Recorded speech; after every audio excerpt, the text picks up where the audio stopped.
Assalamualaikum and hi to everyone. I'm Dr Fatanah Mohamad Suhaimi, a senior lecturer from the Advanced Medical and Dental Institute of University Science Malaysia.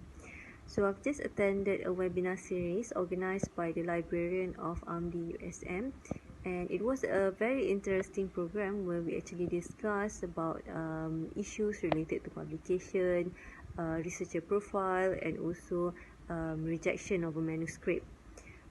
So despite of the MCO, the librarian of AMDI USM still providing so many services, especially to the lecturers, students, and also the staff of AMDI USM.